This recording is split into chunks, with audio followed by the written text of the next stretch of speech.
I grew up on the ranch. It wasn't the kind of sprawling, movie set spread that swallowed whole horizons, but it was big enough that when we rode out to check the south fence, the house would disappear behind a stand of cottonwoods. Big enough that you could spend an entire morning just walking the perimeter and still be firmly on our land. My family had worked this ground for 4 generations. It sat on the border of our county, in that peculiar kind of limbo where old pasture eventually runs into new development. Before the asphalt and the manicured lawns, it had been nothing but prairie grass as far as you could see. The soundtrack of my childhood was the predictable lowing of cattle, the groan of a working tractor, and the lonely howl of a coyote at night. My parents lived and breathed that land. Dad taught me how to mend a fence, to make the wire tight enough to sing, how to spot a sick calf from 100 yards, and how to tell a serious storm by the way the swallows cut the air. Mom handled the books and the hay deliveries, but she had a supernatural sense for when a cow was having a difficult birth. She'd be washing dishes, suddenly dry her hands, and say, "Hay's having trouble." By the time we'd reached the barn, she'd already called the vet. That's what happens when your life is tied to a piece of earth. You learn it like it's your native tongue. I had a sister I should say. She was 3 years younger, and the only person who could outpace Dad on foot. She was tougher and more stubborn than any mule we ever owned. We used to race down the section road to the creek to skip rocks, and she always beat me. She'd just laugh, toss her braid over her shoulder, and say, "Try again, slowpoke." That never changed. When life eventually knocked us around, she was always the one who said, "Try again." The ranch, I guess, was in her, too. The ranch predates everything around here, which is the key point. It meant there were maps, surveys, and written records long before the HOA people ever thought about moving in. That landline by the creek has been our legally recorded boundary since the county first put ink to paper. And the gravel road that runs along our east fence, it's on our deed. Every few months we'd fill in the potholes with the tractor bucket, calling it good. It was ours, but we let people use it. It shaved about 7 minutes off the trip to town if you knew how to handle the gravel without sliding into the ditch. Back then, it was just a few old farmers and ranchers, good people who'd show up with food when you were sick and a hammer when your barn roof leaked. We didn't mind sharing. Then the big money started creeping in. I was home from college one summer, throwing bales and pretending I hadn't gotten soft from cafeteria food, when the survey flags showed up. They were bright pink lines cutting across the prairie like a rash. Dad sat in the barn shade, rubbing his knee. "They're putting in a planned community north of us," he said, saying planned, like it was a dirty word. Mom just frowned at the rise where the flags crooked across the skyline. My sister, perched on the fence rails, squinted and remarked, "Those people don't know the wind turns from the west in the late afternoon." That was her way of saying they aren't ready for what this place really is. First came the noise, then the streets where there were none before, and finally, the square lots laid out like unerasable graph paper. They named their streets after trees that don't grow within 50 miles. Birch, maple, cedar. Then came the signs, model homes. Amenities include a clubhouse and pool. It felt like a different planet was landing next to our pasture. We mostly kept to ourselves, and for a while, they mostly kept to theirs. Until the day a woman marched up our driveway with a clipboard, sunglasses permanently affixed to her face, and blonde hair like straw and sunlight. If I had to type a name for her, it would be Karen. Her actual name was close enough. She had a smile that was all teeth and no warmth. "Hi," she chirped. "I'm the president of the Homeowners Association for Anon Estates." My mom stepped out from the garage, wiping her hands on her jeans. "We are not part of the HOA," Mom stated flatly. Karen smiled wider. "Not yet, but we think it would be such a benefit to you to join. Shared resources, neighborhood watch, trash services. We're negotiating a deal on snow removal that would cover your entire road. Our road." Dad said, making the 2 words sound like a warning. "Yes," Karen blinked. "The east access that goes out to County 12. We've been maintaining it. I almost laughed, maintaining we'd been filling, grading, and cutting back the brush on our side since I could hold a shovel. We maintain our own road. I told her. She tilted her head. We have invoices. That was their trick. Talk fast, state something as already true, and see if you flinch. But Mom didn't flinch. We won't be joining any association. We don't need your services. Karen's smile tightened. We are just trying to be neighborly. There's also the matter of the fence on your north side. Our survey shows it encroaches on our property. Mom's eyes went flat. She pointed to the fence. That fence is on the line. Your builder's own plans match it. We've got the county plat. It's been there for 50 years. Karen flipped through her clipboard. Our HOA bylaws require uniform fencing and easements for pedestrian access. Dad stepped forward. We're not in your HOA, and our cattle don't do pedestrians. She didn't laugh, just made a note and left, and that's how it began. Not with a bang, but with a woman, a clipboard, and a smile that never reached her eyes. They kept coming back, guys in polo shirts talking about synergy and community standards. They wanted us to pave the road, change our fence to a white picket joke, grant an easement so they could walk their dogs to the creek, and make our roosters shut up at dawn. They wanted cows to stop being cows. It never occurred to them that the ranch was here first. We said no so many times I started dreaming it. They escalated to angry notes and county code complaints about untidy property. But every time we were fine.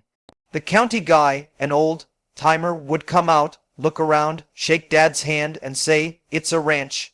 He got it. I wish the story was just about annoying neighbors, but life got very heavy. My parents died in a car accident 2 years ago, late November. A deer jumped out. They swerved, and they hit a cottonwood. They didn't make it. Grief wasn't a wave. It was like the air itself got too thick to breathe. Every room in the house held an echo of their names. My sister and I were left with the ranch, the funeral, and 1,000 things we didn't know how to do. The HOA sent a generic sympathy card with a watercolor bird on it. Inside, Karen had written, "Please let us know how the HOA can support you in this difficult time." A business card was stapled to it. We tossed it. After the funeral, a couple of HOA board members came over with a casserole and a pitch. They did it at the same time, like grief was a sales opportunity. "We can help," the man in the polo shirt said. "We can cover road maintenance and security. It would take so much off your plate." Karen stood behind him, clipboard folded. "You've lost so much. Let us lighten the load." And my sister stared at them. I was too tired to fight. "We can handle it," I said. They left their folder with glossy pages. I threw it away, but we ate the casserole. We managed through the winter, working like we could outrun sadness. Every chore felt like a ceremony. Spring came with a glimmer of hope. The calves were born, the grass was bright green, and we started making plans. Then the river took my sister. She drove out at night and took the curve by the old bridge too fast. The truck went through the guardrail and into the water. They pulled her out the next morning. I had no words left. The house became a tomb. The fields were too wide and too empty. The HOA sent another card. I tossed it unopened. Karen showed up again, bringing muffins and an agenda. "We are convening a special meeting," she said. "If you join, we can legally help you with the fence maintenance and security. We are worried about break-ins." I stared at her, operating on 3 hours of sleep. I said, "Please go." She insisted, "We understand you're grieving. This is about making sure you are safe." I shouted, "Go now, please." She left, her mouth pursed into a lemon. Line not. I realized then they were starting to think they could take the ranch. Letters started flying again. "Your fence encroaches, easements, mandatory compliance." I took them all to my lawyer. The same guy who did the water rights paperwork. He snorted. "They don't have a leg to stand on, but they can make your life miserable." We re-recorded all the easements and boundaries. Most importantly, we re-recorded the deed stating, for the 100th time, that the road along our east boundary was privately owned by the ranch. We had always allowed use by permission. and we officially refreshed the paperwork to emphasize that permission is not a right. The HOA escalated, and then life sucker punched me one more time. That summer, I got a severe case of appendicitis. After trying to tough it out for 2 days, a neighbor convinced me to go to the hospital. It turned into emergency surgery and a week-long stay. I told 2 trusted neighbors who agreed to feed the animals and lock the main gate. We thought that was enough, but Karen and her cohort noticed. They knew I was gone. When I finally came home, still sore and exhausted, I found chainsaw sawdust piled by my north fence. I followed the tire tracks, the stupid little chevron pattern of an SUV tire, and turned the corner to the draw. They cut my fence, not like a cowboy, neatly spooling the wire. They cut 6 posts and 50 yards of wire clean, felling 4 posts inwards like they were opening a gate that didn't exist. There were boot prints everywhere, and a discarded Gatorade bottle on my side of the line. I stood there, feeling the pain of my stitches and the white, hot surge of rage. I called the sheriff, the same man who pulled my sister out of the river. He looked at the cut posts and the tire tracks, then looked at me like I was a dog that had been kicked too many times. We got a call last week, he said, about a dangerous animal situation. A woman said she had to create an emergency access to flee because your livestock was threatening residents. My cows are Angus's mixed with the personality of a loaf of bread, I exclaimed. He coughed, hiding a laugh. She said she had to create an emergency egress through your fence. Her husband brought a chainsaw. They trespassed and destroyed my property while I was in the hospital. I felt my dad's voice telling me to keep the peace, but my mom's voice was louder. This is about the line. My sister's voice whispered, try again. Yes, I want to press charges. I told the sheriff. I called my neighbor with the post driver, and he came over and set the T-posts with a vengeance. I restrung the wire with one hand. It felt good to do something, like putting stitches back into the land. The next afternoon, Karen and 2 board members were back. No muffins, no soft voices. Karen didn't even pretend remorse. We created a temporary emergency access due to your aggressive livestock. You trespassed on my property, I said, my voice dangerously quiet. You cut my fence. My horses could have gotten out and been hit on County 12. We didn't see any horses. She waved her hand dismissively. There were cows, big ones. The sheer insanity of the lie made my head spin. Why didn't you call me? We heard you were in the hospital. She said delicately. We needed to make a decision for the safety of the community. The community does not include my ranch. She smiled, the warmth finally draining entirely from her face. You're pressing charges. I think that's a mistake. It will make you very unpopular.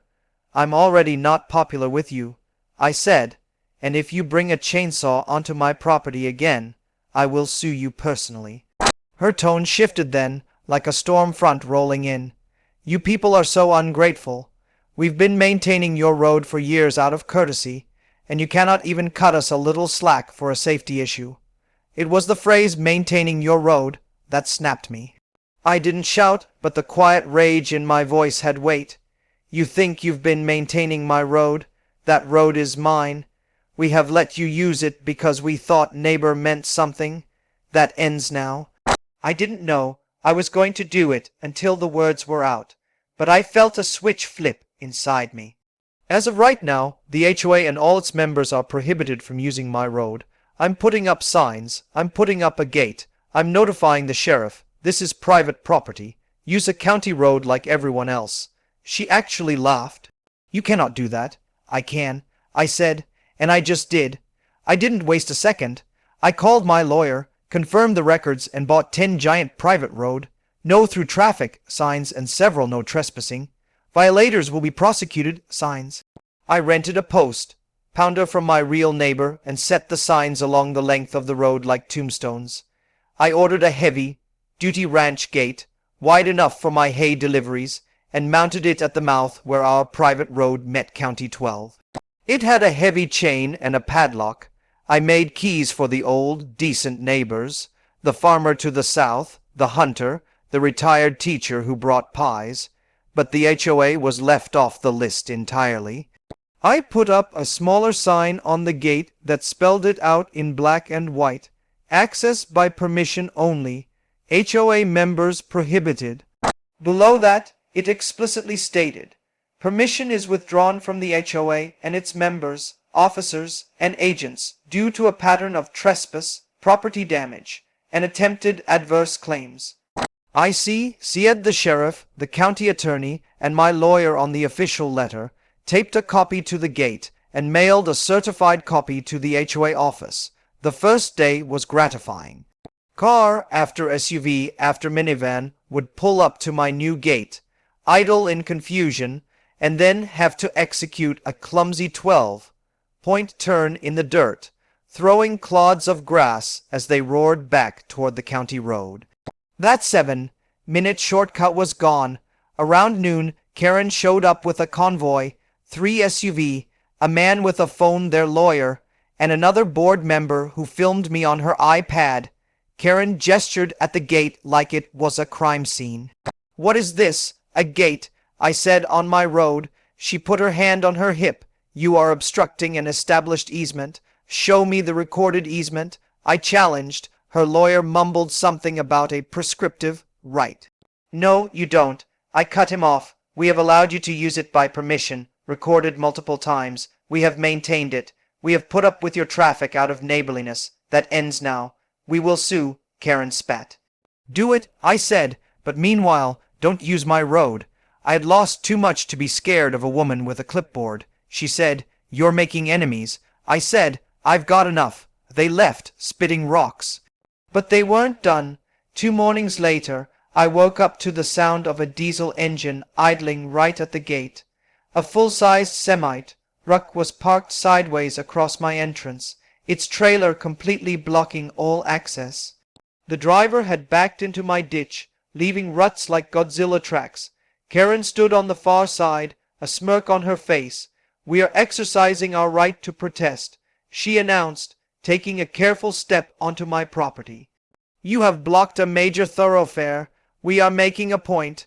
I felt the old urge to hook a chain to my tractor and see who won, but Dad's voice told me to use the law. I called the sheriff. He arrived quickly, took one look, and took off his sunglasses. No, no, no, no, no. Karen started her spiel. Protest, emergency access, community, ma'am. The sheriff said, cutting through her argument like a knife. This is private property. Get that truck off there.